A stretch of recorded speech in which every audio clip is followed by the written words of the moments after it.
Well, it's a great honour to be here this morning and to sort of have an upgrade to my invited speak into a keynote. It's always nice to get an upgrade on a plane, so I'm feeling really happy.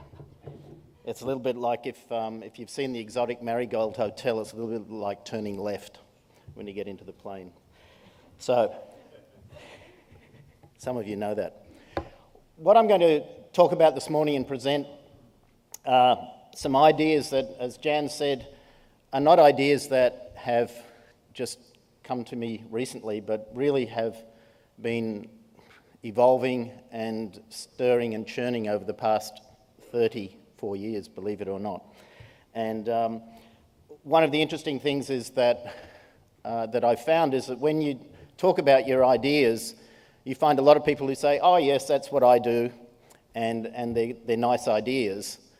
But the interesting thing is that while you talk to people about these ideas, what I often see in practice is that many academic staff and many classes, and especially online classes, and I'll be very rude here, some people have no idea as to what they're doing and what they're dealing with. And so part of our job, I believe, as practitioners in the field, is to help people understand the world in which they're working. And so this morning, what I want to do is try and give you some perspectives on what I see the world to be, and I guess that, as I said, that comes from having been at many conferences. I was at Tampere in 2001, and I think my first conference was 30 years ago, which was the first Ascolite conference in Australia. So it's very interesting coming to conferences and seeing what's changed and also what has not changed. And that's perhaps the most important thing. But let me start by saying that the title of this talk is Design Alchemy, and I use that for a number of reasons that I hope will become clear as we go through the talk. But the first thing is that I want to use it as a metaphor for a way to think about teaching and learning and using technology. And it's a metaphor so that we can, whoops, gone too far. It's a metaphor so that we can think about the transformation of teaching and learning. And having been to the invited talks, the keynotes here, and a lot of the other presentations, there's so many fantastic ideas. And what I find especially interesting is when I go to talks by people who perhaps started a generation or a bit more than a generation after I did in this business, and see the way they view the world, and it's quite different. And I recognise and acknowledge that as someone, what did you call me, Jan? Old? No. Someone who has been around for a long time is to how I can integrate how people are now currently thinking, and hopefully I can do that. So within this metaphor, one of the reasons I think we have to try and transform education and be aware of what's happening, because we really live in very interesting and strange times. Because on one side, we have open education and freedom being promoted, that we can be who we want to be on the web. And yet on the other side, we have the institutions which seem intent on controlling us, imprisoning us, and really inhibiting education by the implementation of what I see as appalling learning management systems that do their best to inhibit good teaching and learning, despite our efforts. So I'm not an advocate of learning management systems. So, with that introduction, the metaphor that I want to use is that of an alchemist. And if there is anyone in the audience who is an expert in alchemy, then I apologise because I am not. However, the metaphor, I believe, works quite nicely. And what the alchemist does is has magical powers of transmutation. That transmutation allows us to convert base metals into metals of greater value. And I do now recall that when I was in Finland in 2001, this metaphor had its genesis in how I once saw our role as alchemists in working with teaching and learning. And so the metaphor of the alchemist is good for education because it relates to the roles we play as teachers and learners and designers. And we really, I believe, have to transform the way we think about teaching and learning in order to be able to make sense out of the world in which we live. So having said that, I think what we have to do is celebrate the mysteries of the world and pay attention to the past, but also look towards the future and to boldly explore the new horizons that are always going to come and embrace us and challenge us. And taking on the model of the alchemist, I'm going to look at 4 specific areas in terms of the elements of transformation. And those 4 elements are the earth, the air, water, and fire. And to use the metaphor of these 4 elements, which are critical to that of the alchemist, for the earth, I'm going to look at a little bit of a historical perspective in terms of our foundations. In terms of air, I want to look at pedagogy and the way that we think about teaching and learning. For water, I want to look at specific ways about designing and how we think about designing. And finally, with fire, I want to give some examples of what I believe are the alchemist in action. And those 4 together provide us a framework for thinking about teaching and learning in higher education. And as I said, I expect that many of you will say, yes, that's exactly what I do. But as I said before, the reality is I would say a high percentage of academic people and teachers are not doing this around the world. And the question is, why not? And I don't have an answer for that one necessarily. So to begin, let's look a little bit at the history of the world in which we live. And as Jan said, I met my first computer in 1971, and that's frightening. That's 42 years ago. And I suspect that there are some people who are younger than 42. So finally, I'm an old person. But in terms of the educational technology and the computers that we met, let's have a look at some of those educational technologies. Just some images to remind you that educational technology is not something of the 21st century. Whichever generation we're in, there is an educational technology. So we have the slate. And then we have the classroom, and frighteningly, this could be a picture of me, because that's sort of how I remember primary school. And then we shifted a little bit. Some of you might even have no idea what these are, but it's an overhead transparency machine, which is how we used to do the presentations at conferences a long time ago, before we had computers that really worked. This is a Apple Lisa. Predated the Apple Macintosh and was also the first Macintosh computer that was demonstrating the, at the time, I believe, called course of action, which was the software that turned into authorware and then turned into other things. And last but not least, let's jump forward to today. I'm sure you recognise the tablet and the iPad. And for those that have been watching and are careful, the interesting thing, of course, is the more things change, the more things they stay the same. And I guess that's why the iPad's so good, because it's mobile and we can carry it with it anywhere and we can draw on it. And it's just a little bit more powerful in terms of some of the things that it does, but it's just a slate. And it was interesting to look at that. And what I wanted to do is, when I first started, and I wanted to do a flashback, when I first started, this is what computers and education was all about. You could teach childbirth on a computer. You could learn fractional distillation on a computer. You could learn how to fly on a computer. And you could learn language on a computer. And the power of the computer to process student input was quite staggering. You just had to program it, but it could do a whole lot of things. And in this case, you touched the screen. It displayed the words, and when you'd finished, it animated the sentence that you created. And it could animate simple sentences like the boy runs to the dog, or it could animate complex sentences like the rabbit carries the tree house from the cat house to the girl over the dog house. And this was the type of thing we used to write programs to do in the old days.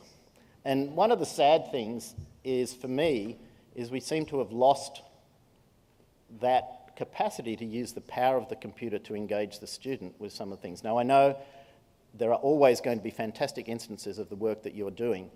But when you look at many of the online courses that people put together, they're text with practically no interaction of any sort. So it's sad to me in a way that we've lost some of the power of the computer. And the other thing that we can see over time, and perhaps you're quite familiar with this, is that every generation or so we have hype. And guess what the hype is now? I'm sure you can all, it's not hard, it starts with an M and finishes with a C, and it has 2 O's in between. So, yes, the MOOC. And I suspect with and the hype cycle has a visibility on the vertical axis and time on the horizontal axis. And we start off with the technology trigger, which is basically we've got the internet. And then we have a peak of inflated expectation, and I think that's where we are now with MOOCs. And then we have the trough of disillusionment, and perhaps we're already there as well because things happen so quickly. We have the slope of enlightenment, and then the plateau of productivity, and that's the Gartner hype cycle.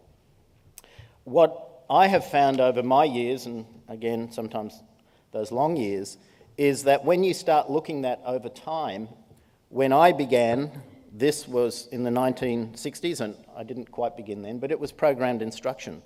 And everybody thought program instruction was going to be the be-all and end-all of education. And then after that came computer-assisted instruction. After that came hypermedia. After that came multimedia. After that came online learning. After that, personal learning.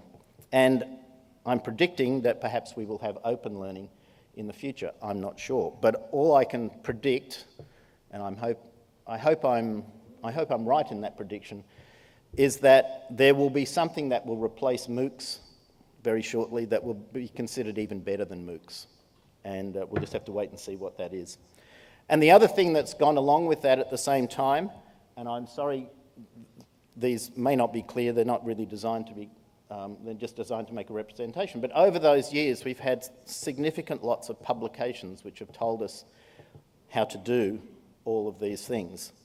And each year, there are lots and lots of books published on those things. And at the same time, we have professional organisations.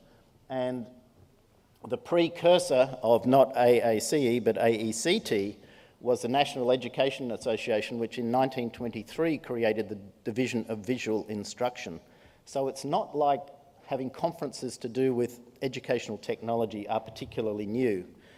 After AACT came ADCIS, and I know Tom was very active in ADCIS, but ADCIS had a short lifespan comparatively. It arrived and disappeared around the early 1980s.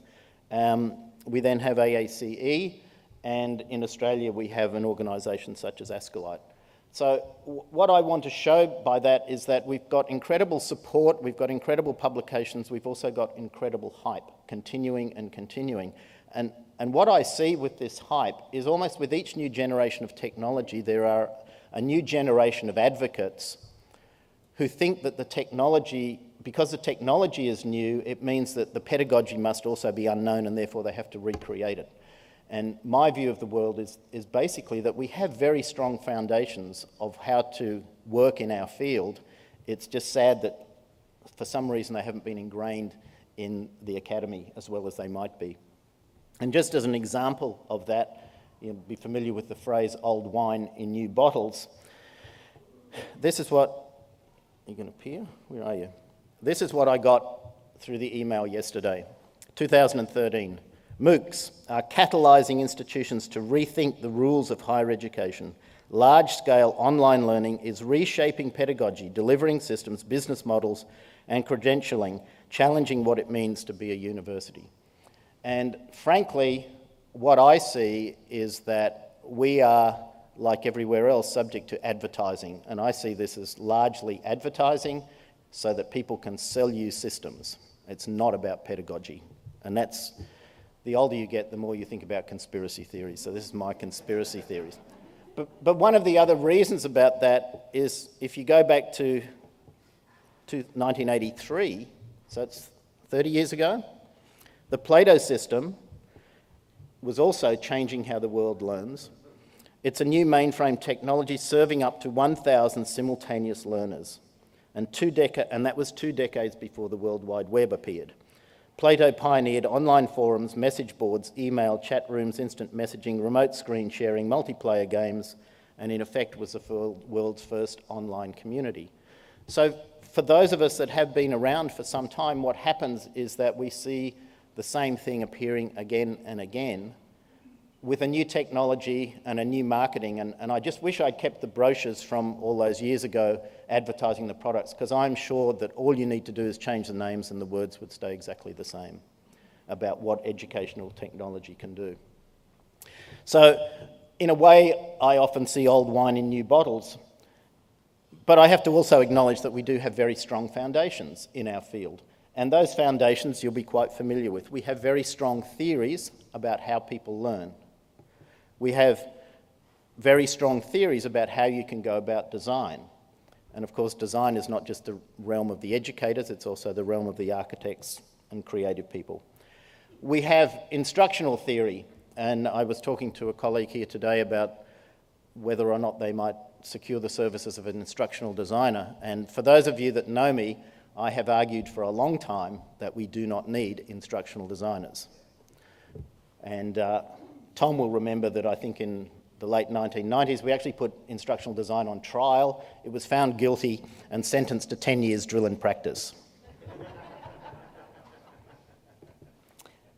And we also have a whole lot of theory about human-computer interactions. And around those foundations, I just picked a few words out to remind us of some of the important things that we also know that are foundations. We know about accessibility. We know about constructivism, or we talk about constructivism. We know about problem-based learning and problem solving. We know about experiential learning. We know about competencies. We know about connectionism and the potential of connectionism.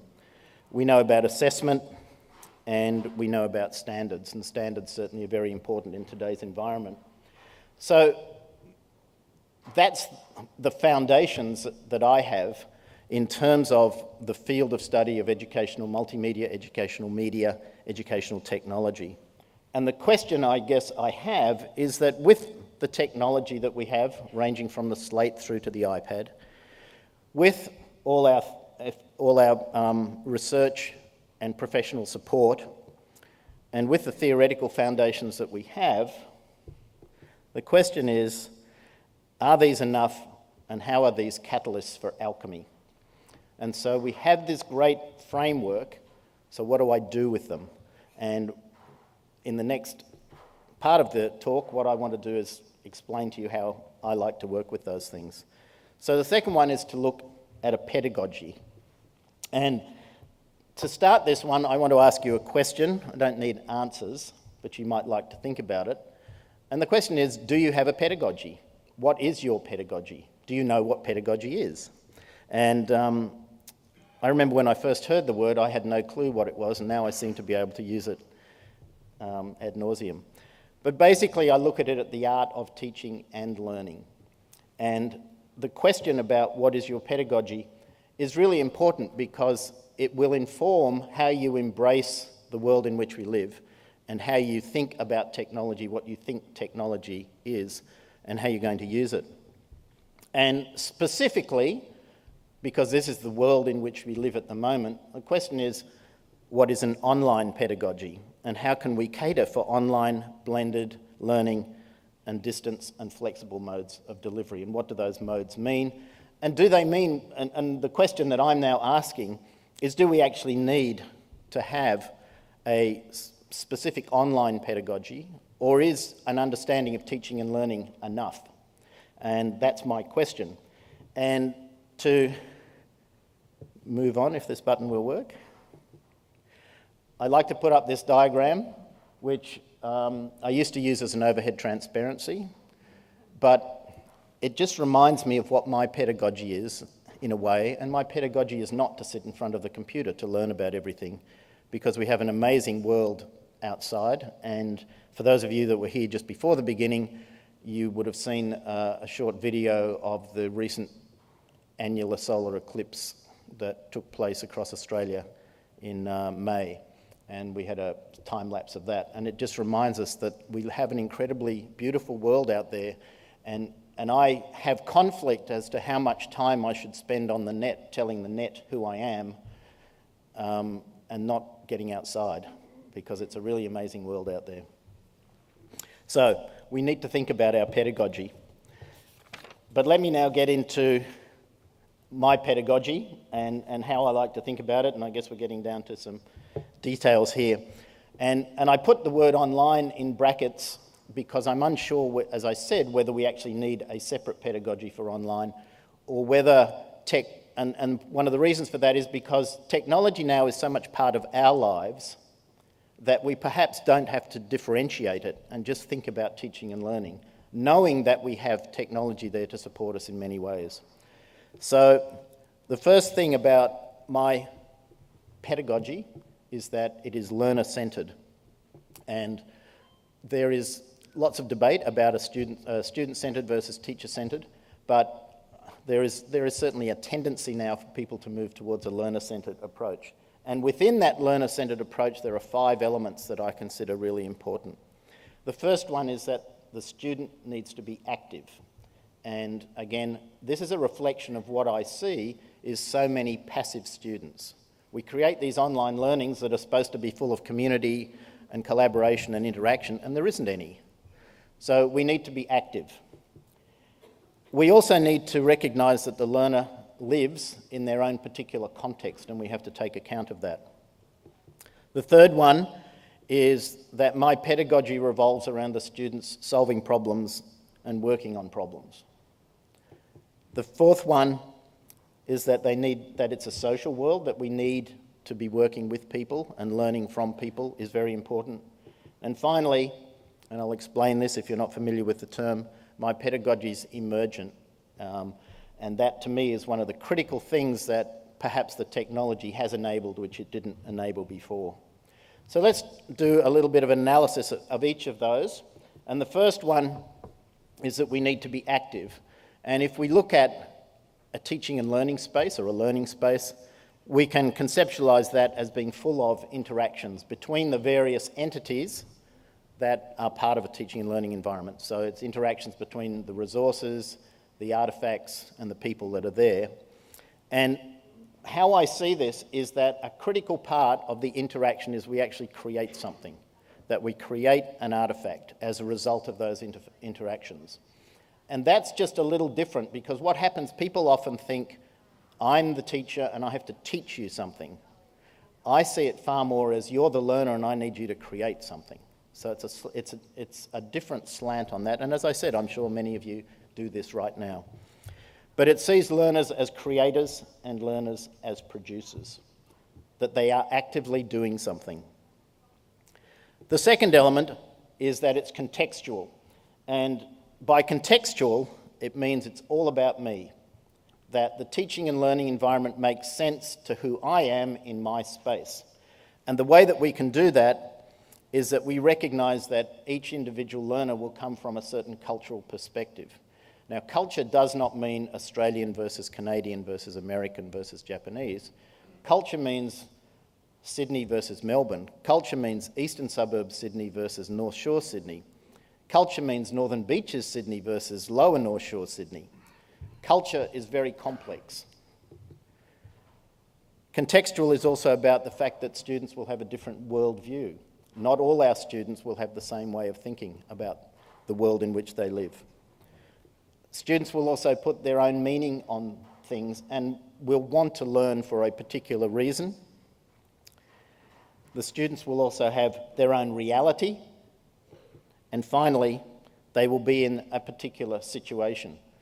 And if I was to delve into this more, each of those 5 areas have a strong research base that we can establish how to make something contextual. But I will show some examples of this that try and make sense out of it. The third area is one that's problem-based or revolves around problem solving. And this has as its foundation that we want students to think critically. And I don't think anybody would argue, and anyone who's seen the policies of their institution will know that thinking critically is one of the main things that they say our graduates should have, and that certainly in Australia we have professional threshold learning outcomes which also address these. And so there is a way for students to think critically, and I argue that at any time in a course, or at every time in a course, students should be doing one of these 6 things. They should be hypothesizing, they should be modifying, or they should be experimenting, or they should be manipulating, or they should be comparing, or they should be choosing.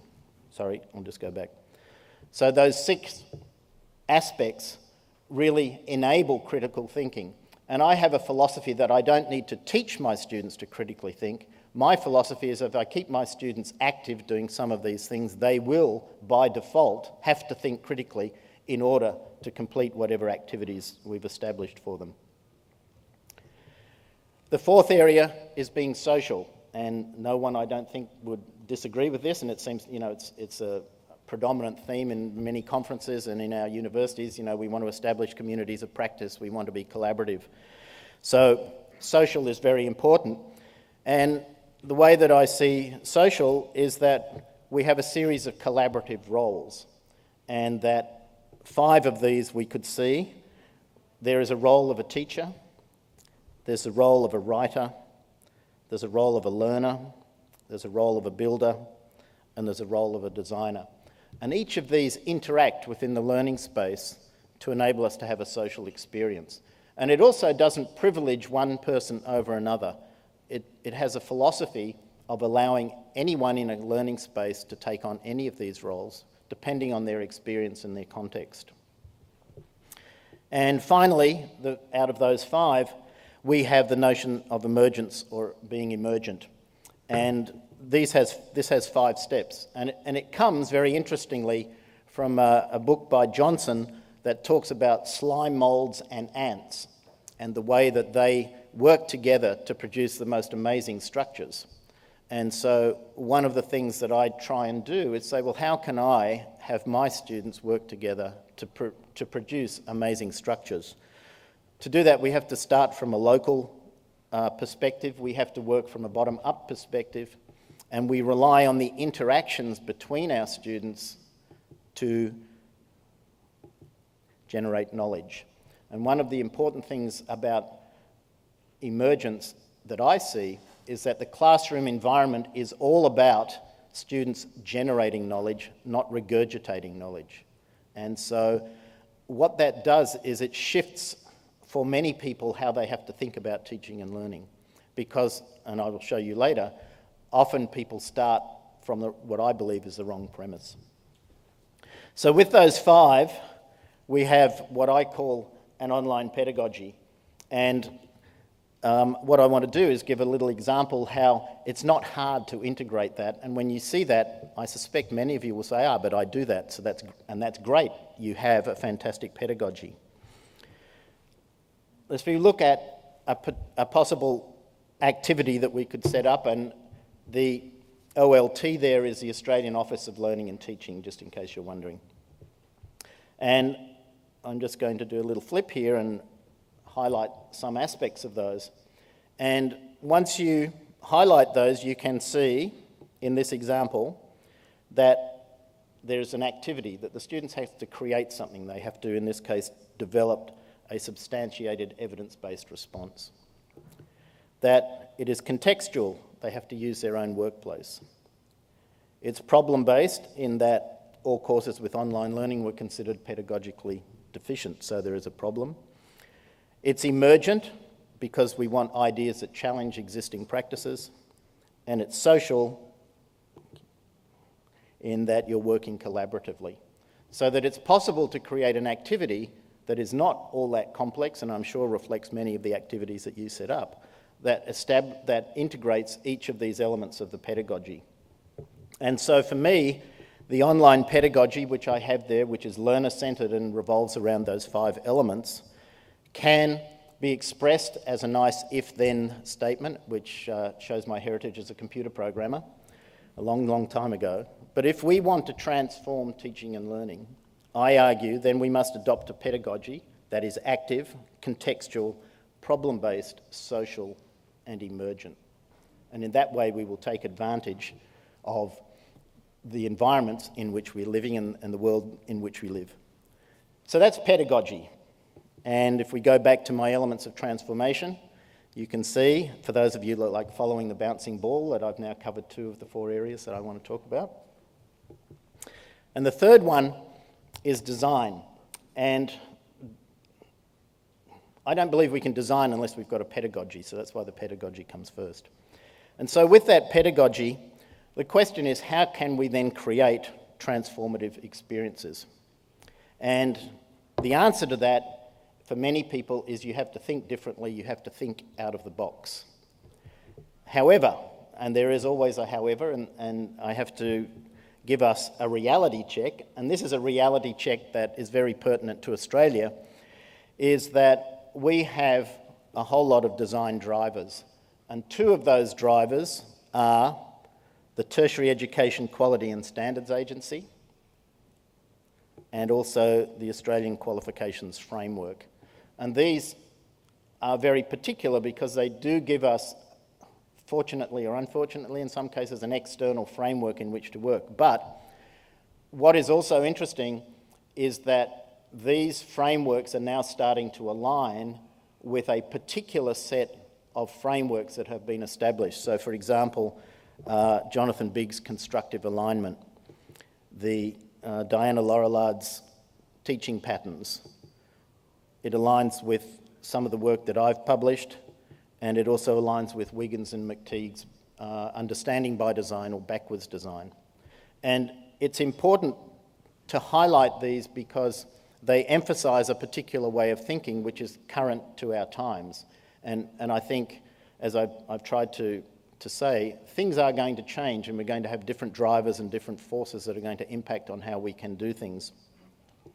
But with TEXA, which is our Tertiary Education Quality Standards Agency, and we have an Act of Parliament that supports that, I just picked out 3 paragraphs from them, and I wanted to highlight the word outcomes, that what they are primarily focused on and what they talk about on almost every page is student learning outcomes. Now, this becomes problematic when you work in a university that has everything stated as learning objectives, because they are not necessarily the same. And so we have a conflict, in a way, between how people see outcomes and how people see objectives, and yet we have the standards agency saying how important outcomes are. And I did notice, I got another feed this morning from somewhere, that someone somewhere was speaking about outcomes not being as important as inputs. And I'm not sure I agree with that, but we are always going to have people who have different views of the world about these things. So the Tertiary Education Quality Standards Agency is very much about outcomes. And then the Australian Qualifications Framework, and again I apologise because I am aware of the rules of PowerPoint, no more than 6 lines and no more than 6 words on each line. But sometimes we have to break the rules to make things work. But the Australian Qualifications Framework for the bachelor's degree has 4 particular areas. The purpose of the degree is important, the knowledge that you're focusing on is important, the skills is important, and the application of knowledge and skills is important. And the words that we have there, sorry, and I did go down quickly, but we have knowledge, context, pathways, coherence, depth, lifelong learning, critically analyse, broad understanding, critical thinking, independent explication, initiative, problem solving, responsibility, accountability, collaboration. These are the words which they say a student who has a degree should come out with. And this is largely the focus of much of the work in our university, is making sure that programs align not only with the Australian Qualifications Framework, but also with the Tertiary Education Quality Agency. And that alignment work is very critical and is part of the design drivers that we develop. And the question that then comes up is, with these drivers, do our course specifications align with these standards and models? And how can we transform our courses to align with these standards? Well, because I have the opportunity to talk to you, I have an answer to those questions. And that answer is a design framework, and it's an architecture that is very much aligned with Biggs's constructive alignment, very much aligned with work done at the Open University. So it's a way of expressing a strategy to go about thinking about courses and how we can design them.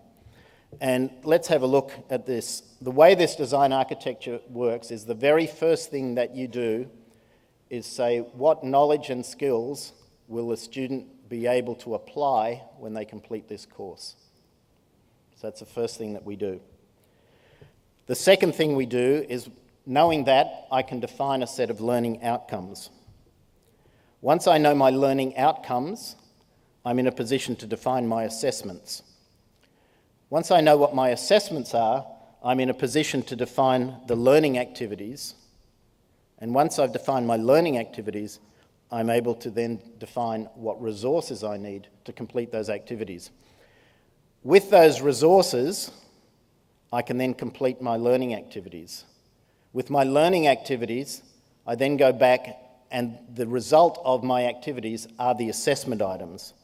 The assessment items demonstrate that I've completed the outcomes, and having achieved the outcomes, I can be confident that I can go out and apply that knowledge and skills. And that's neat, and it's really, I find it elegantly simple for a number of reasons. But the question is, you'll say, okay, that's nice, Rod, you can use Microsoft's Smart Art to create an animation. But what does it actually look like in practice? But more importantly, what does it not look like? And I wanted to start off with something that it doesn't look like. And I want to start with a common design. A number of institutions that I work with, and perhaps even academics that I work with, start here, at the wrong end. They start with the textbook. And they say, good, now I've got my textbook, I can design my course. And guess what the course looks like? And this example is one from business law that had 35 chapters. And in effect, guess what week 1 was? Chapters 1 to 7. Week 2, chapters 8 to 14. Week 3, chapters 15 to 21. Week 4, chapters 22 to 28. Week 5, chapters 29 to 35. And this is a 5-week course, which is now becoming more common in accelerated programs, especially in some of the for-profit universities. Interestingly, one of my PhD students did a study on this and found that there was evidence of deep learning in these short courses. So even though I'm skeptical that you can have a course that goes for 5 weeks and you can learn anything, it does seem that they're working. But one of the problems in this way, and this is the icing on the cake for me, this was about business law, this particular course, and what they did for the test questions is take questions out of the back of each chapter, or selected questions from some chapters. If you want to set up a business, one of the things you need to be aware of is environmental legislation, because you might have to do an environmental impact study. I understand that. But what happens with some designers is they think, oh, here's a good question, and they ask it. And one of the questions that came up was, what percentage of the ozone layer is said to be depleted? And of course, when you look at that, you could say, what has that got to do specifically with me being able to practice business law? And so one of the things that I see is a huge disconnect between the design of the course and what the course is actually for. And so with that, our task is to transform it. And in this particular exercise, we transformed it into a far neater matrix, but using the elements that I talked about. We have a knowledge application that I want students to use knowledge of business law to establish a commercial business structure operating legally and ethically. The outcome that I wanted was to apply principles of business law to develop a proposal to establish a commercial business. So it was a very clear outcome. And the assessment activities and resources are also there. And it's important to note that I'm not saying we shouldn't use textbooks. The thing is, what do we use them for and how do we use them? And so that's just one example of a transformation, but I do have some others to show you further on. And I hope that you're seeing that there are different ways that we can think about teaching and learning and how we go about designing courses. But with that design and that design architecture, there are a series of influences that we have to always be aware of. And I've identified at least 4. One of the things we have to look at is to be sustainable in the way we design courses. One of the things is we have to be able to continually improve courses. We have to be able to embrace the stakeholders, and we also have to think about the roles that are going to take place, and I've mentioned that before, but it's important to reiterate that. And so if we look at sustainability, which is one of the main things, and what I find interesting, it seems to me that what I talk about here is very logical, and yet it's not what people do, and I sometimes don't get it. However, with the sustainability, what we have in a course, and the way that I conceive a course, is that we have a series of activities, and those activities will generate an assessment item, and they will demonstrate the outcomes. And in effect, what we have to do, and to enable that to happen, we need some resources. But in terms of looking at that, what we have to do is recognise certainly the interaction between those resources and the activities. But then what we have to do is, in effect, quarantine the activities, the assessment and the outcome from those resources. Because, and I hope the colour change shows up here, because we can then just change the resources without having to change the activities, the assessment or the outcomes. Now, to me that's very logical, but what I see in my world, and it may not be your world, but what I see in my world is something like this, is we have at the top there someone who will say, read Smith & Jones, 2nd edition, pages 75 to 108. And if that's all the way through your course, and you then get the 3rd edition of Smith & Jones, what do you have to do? You have to rewrite all your syllabus. And it's like, this is crazy. This is just work we don't need to do. And I'm afraid I'm not one of an advocate who agrees that students have to be told what they need to read. If a student's in a higher education degree, they should be able to do the research and find it for themselves. And so that's not the way to do it. We should just say something like use the course textbook or an equivalent resource and review the section on, for example, leadership. Because I get students who say, I read chapter 2, but it wasn't about whatever we were talking about. And it's like, well, have you got the right edition? You know, they just don't get it. So a similar example, again, is instead of embedding something very specific, I argue that we be far more generic in the way that we do things. And in doing that, our courses become far more sustainable. So it's very practical, and that you can focus on teaching and learning and not rewriting the course syllabus. And we have teams of people in some of our universities who spend all their time rewriting course syllabi and notes because the lecturer has changed the textbook. And it's like, surely this is a waste of time. We also need to look at continuous improvement, and there's a little mantra that I have in terms of how we go about building courses. And one of the things is that it is very easy to build a course without getting too fancy. And so we can build a course, and we can then enhance a course with some parameters, and then we can maintain that course. And the enhance and maintaining is a cyclical operation. Where this idea came from is in the days that still occur in a way when you get funding to develop a course.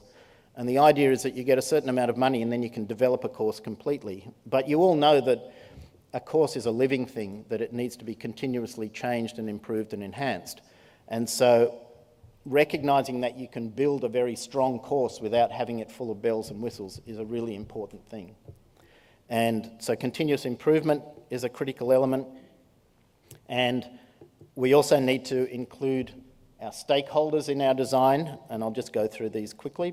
Teachers, designers, technicians, evaluators, administrators and students, and I'm sure we can add others like librarians in there. It's important for us to include those stakeholders. And lastly, recognise the different roles, and this is a different representation of what I put up before, is that the teacher can be the designer and the teacher can be the learner.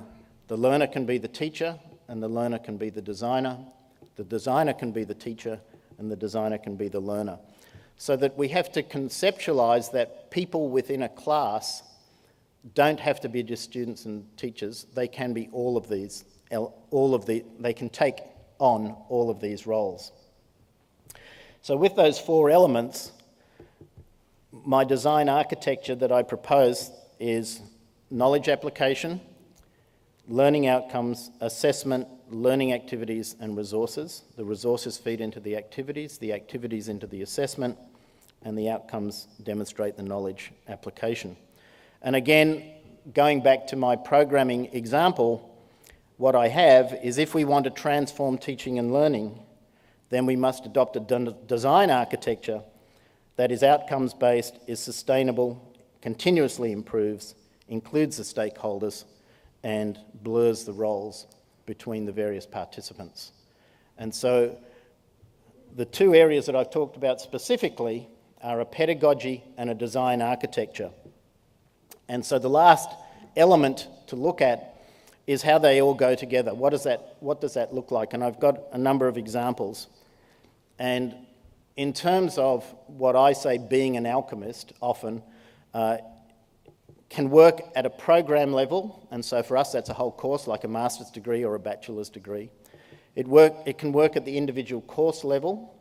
It can work at a teaching strategy level or a learning strategy level, or it can operate at an individual activity level. So the value of this type of approach is that it's very flexible and scalable, if you want to use those words. So let me look at, firstly, a program-based design with some people who were in the music field who had no experience with teaching in higher education and no experience in developing courses. And they wanted to develop a new program in undergraduate music education. And so we spent quite some time sort of discussing the field. And I think in total we spent 4 hours, which seems like a long time to get this outcome. But for me, it's a very powerful representation of how this approach of thinking can streamline the whole design process. In terms of the knowledge application for this program, we came up with this, is that students who complete this course should be able to engage with musical possibilities in diverse situations. And that was the knowledge application. And when we looked at the learning outcomes associated with that, it was at the end of the course, students should be able to communicate and critique musical concepts, create musical artifacts, recognise musical diversity, value and apply co-construction, and differentiate musical genres. Now, and together we had a map that had the knowledge application and the learning applications for that program. Now, for me as a designer, I said, this is great, my job's done, because the whole program is designed there. Now, I know that's being a little bit trite, but the point is, for me, it's very clear exactly what's going to happen and how this course can be developed, or this program can be developed. And so that is one representation of how this approach can work. A second one is a little bit more telling, I believe, and one of the things that we do in our university, and I'm sure you do, is we have to have compliance training. So you have to go through all these things, occupational health and safety, human resources, and one that we have is fraud and corruption. And so we did some work on this, and this is a couple of screenshots from this that I'll explain as I walk through. So that's the title screen, Fraud and Corruption Training. There's a standard about this course. There are screenshots that say examples of corrupt conduct. There's a case study, and these were PowerPoint slides that really didn't go anywhere, even though it had questions there wasn't really anywhere to go. And having been through there, we came to the assessment and I had to click to attempt the quiz, as you can see, and I've put an extra graphic on there, which is of someone sleeping. Well, at least they've got their eyes closed, because guess what? This one broke one of my rules of is it a good course, is I was able to sit there with my eyes closed and press a button and get from the start to the end of the course without doing anything. And yet it tells me that I've completed the course. And so it's like, what is going on in our world when we can have stuff like this that you can complete a course with your eyes closed? I mean, what has happened? And this is where I get critical of instructional designers, because I'm sure someone will say, but we had an instructional designer create this. And then we go on to the quiz, and there are questions, and again, I just guessed the answers. The feedback was great. It told me I was wrong or right. But I kept going. I had to do it again, and I eventually got 9 out of 10, did I? And so I could now take a screen copy, which I did, and it said I've completed the fraud and corruption training, even though, having completed it, as you know, I knew absolutely nothing about fraud and corruption. Or perhaps I did know more about fraud and corruption. Anyway, because perhaps I corruptly completed the course, or fraudulently.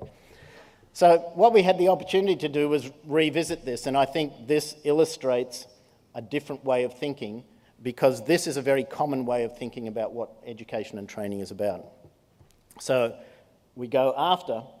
The first thing is the course title, and one of the things is when you think about a course that's called Fraud and Corruption Training, that's like, hang on, I'm not really being trained to be fraudulent and corrupt. So I think, have a think about the course titles that we have. So what we did is we changed this to creating a safer workplace, making it learner-centered. Why am I doing this course? So I can create a safer workplace, and because it's in a suite of other courses, we said this probably would be number 3, and quite logically, it's logical for me to keep the workplace free from fraud and corruption. And then in terms of knowledge application, again, it's very much directed around me. Use legislation and policy to recognise and respond to fraud and corruption. So again, that's what you want me to do if I complete this course, or you should want me to do. And then we get a series of learning outcomes and assessments, and I know that you may not be able to read this, but the 5 learning outcomes were discriminate fraud and corruption, locate and interpret legislation and policy, independently recognise and respond to fraud and corruption, initiate a fraud or corruption complaint, and produce an action plan to minimise fraud and corruption within your workplace. And we created that as a workshop with a number of staff members and someone who had responsibility for the fraud and corruption course. And in 2 hours, that design was done. So the only thing left to do was actually create the scenarios that would allow them to complete one of the assessments. For example, the first one, given a behaviour, the student will be able to correctly identify whether or not it is an example of fraud or corruption. So basically the whole course is designed in a couple of hours. And to me, it's like, this is great. And now you can use the technologies that you want to enable that to happen. So, and one of the other parameters, so this is one of the drivers, it was that this course had to be for managers, professional and academic staff. And so we could also just very quickly, the 5 outcomes are at the bottom, you've got a course structure there that depending on whether you're a manager, a professional or an academic, you choose which one, and then it will still relate to the 5 outcomes and deliver the scenarios as required. So for me, this was an illustration that this particular approach to thinking about teaching and learning actually works and actually gets there very quickly. The same approach has been worked at a strategy level, and I just want to represent these fairly briefly to you, and we can talk about them later if you like. So at a strategy level, this was one talking about self-assessment for very large classes, because we have online learning classes that have 1,000 students in them. And of course, from an online learning theoretical perspective, that's sort of nonsense and crazy. But the universities think, well, we can go online, so we only need 1 teacher with 1,000 students. So we try and build in strategies for that. And it's, again, what happens is if you start thinking about activities that the students participate in, it can become very much rewarding for them, and also less role of the teacher to actually do assessment. So self-assessment is one way we can do that. And then when we get down to the nitty-gritty of an activity, and this is a representation of a Moodle screen, which is what we use, again, the language that's used and the labels that are used can make it very much about what the student has to do and the resources that they need to complete it. So, essentially what I hope I've done this morning is talk to you about these elements of transformation, that we need to know our history. We need to know the background of the field that we're in. We need to know the foundations that we have. And with those foundations, I believe we can establish a very strong pedagogy that informs the way we think about teaching and learning, and that informs also how we go about designing it and the architectures we use. And through that pedagogy and design and the combination of history, I believe we have the opportunity to be alchemists in our own area and really change the way people think about teaching and learning and embrace the new technologies. And so, as I like to do, to finish with, and that people usually like a little bit of animation I have found over the years, hasn't changed, we need to think of ourselves as design alchemists, and it's the design alchemist that does transforming. And very briefly, I think that you can transform in 3 areas. You can transform your pedagogy from teacher-centered to learner-centered, and from content-based to outcomes-based. You can transform the learning from consumption to production, and from watching to creating. And finally, you can transform your teaching from presentation to elaboration, and from master to apprentice. And that's how I see the design alchemist. And so what I encourage you all to do is take a look outside the world, see what's beyond your current practice, and go about seeing how you can also become a design alchemist and transform the way you teach and learn. Thank you.